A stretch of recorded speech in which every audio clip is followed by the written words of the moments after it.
Hello and welcome back. My name is Damaris Michelle, and as you guys saw from the title of this video, we are going to be doing mini braids. But of course, before we put those in, we need to start on freshly washed hair. Now, it's really important to saturate your hair with water before shampooing it because it allows the shampoo to lather properly and helps loosen and rinse away the dirt and oil better so that you could have a deeper clean. Like always, I am going in with my Aussie Moist shampoo, the avocado and jojoba oil line.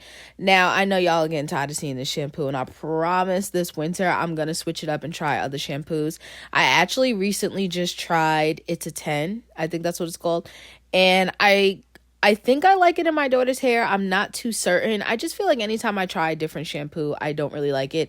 The only shampoo that I really did love in my daughter's hair was not the Camille Rose, the Miel line, and I stopped using it because of all the accusations of it making people's hair fall out. So if you guys know any shampoos that are very similar to the Miel, the Rosemary and Mint line, drop it in the comments because I need a shampoo just like that one, just not that one.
So now for the deep conditioning part, I'm going to go in with my aloe like I always show you guys. And then I tried this Moroccan argan oil hair mask, and it was terrible. 0 out of 1,000. I would never use that again. And I tried it in my hair years ago and I didn't like it, but I was like, I was new to being natural, so I'm like, I probably didn't know what I was doing, or probably was using it wrong, or I don't know. I just didn't like it, and I still don't like it. It did absolutely nothing to my daughter's hair. Her hair did not feel moisturized at all after I used it. So yeah, don't use that one. After I applied the aloe, I applied the hair mask. I went in and detangle. Make sure you take your time detangling. I know it's time consuming. Your hands get tired, your arms get tired, but this is the most crucial part of your wash day. This will make or break the condition of your hair. You want to make sure you are doing this very gently and taking your time, because we don't want breakage, we don't want split ends, because then you can't retain length and all this work is just going to go to waste.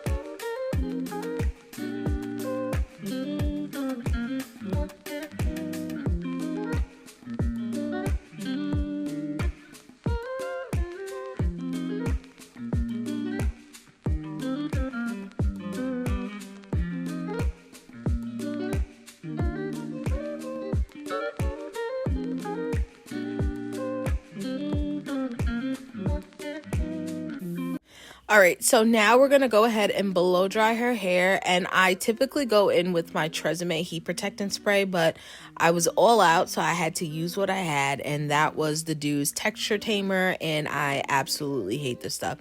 it is terrible. It's terrible. I'm not going to say it doesn't work well as being a heat protectant, but it definitely is. I don't know how to explain it. It was like once I put it in her hair and then I went to go blow dry her hair, it's like it made it so hard for me to put the blow dryer through her hair. I don't know what it did to her hair. I don't know if it like created tangles. I don't know if it was how it made her hair feel, so then I couldn't go through. I don't even know how to explain it, but I personally wouldn't recommend it. I'm just going to stick to my Tresemme. The only reason why I even have that product is because I bought like this bundle and it came in the bundle with the products, and no, I don't recommend it. Now on to the blow dryer. I feel like this is turning into a video of what not to use for your wash day. This blow dryer is actually my sister's. I was borrowing it because mine broke, and when I used it the first time, I loved it, and I was like, ooh, I gotta get me one of these. And then the more I kept using it, I was like, I don't think I like it. So one of the things I don't like about it is that those balls that are on the ends of the brush, I feel like they get snagged and caught up in the hair. And as you guys can see, I'm like struggling to get the blow dryer through my daughter's hair. I think it was a combination of the bristles on the brush, and then on top of that, I told y'all that heat protectant makes it so hard to put the blow dryer through your hair. So yeah. And then other than that, I feel like it also doesn't get the hair as straight as my I was about to call it a Baby Bliss. It doesn't get as straight as my, oh my god, what's the name of my blow dryer? Yellowbird. My Yellowbird blow dryer. I feel like it gets the hair a lot straighter. Sorry y'all, I am extremely tired and I'm doing this voiceover at 2 o'clock in the morning.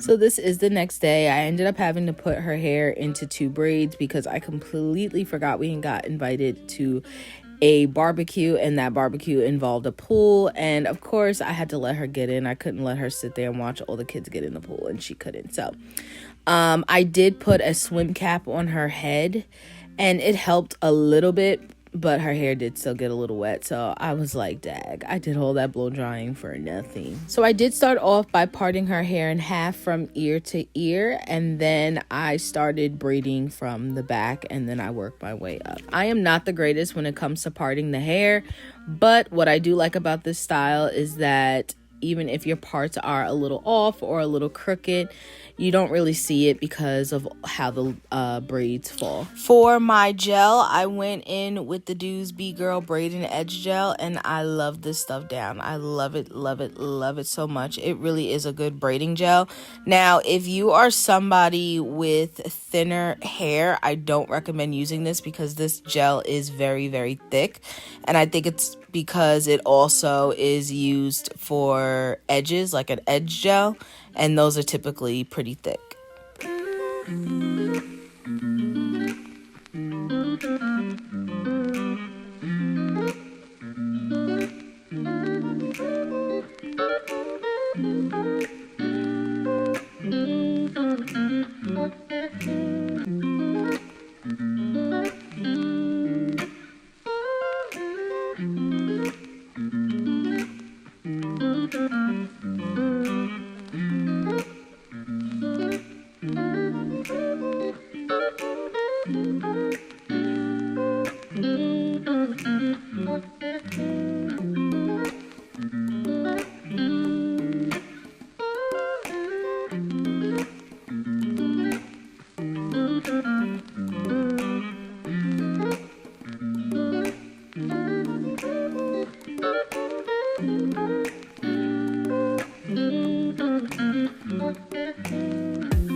So now that I'm done braiding her hair, at the end, I do like to go in with the mousse. Of course, that is of your choice. So today I went in with the Thank God It's Natural. Honestly, I just grabbed whatever mousse I saw first. And I just do this to help get rid of the flyaways. The only thing I do wish I would have done differently, because her hair is very different from my youngest. And if I put mousse on her ends, they're not just going to curl up. So I do wish I would have put perm rods at the end of her ends, just to give it a neater and more clean look. But I did end up just leaving them like that. All right, you guys, and that's it. That is how I install these mini braids into my daughter's hair. I hope you guys enjoyed this video. Again, I will link everything down below in the description box, what I used in her hair, the good stuff. I'm not gonna put the link into the bad stuff, the good stuff, which is not that many for this video because I ended up not liking a lot of products. But anyway, thank you guys so much for watching. I hope you guys enjoyed this video. Make sure you like, comment, and subscribe and share, and I will see you guys in my next video.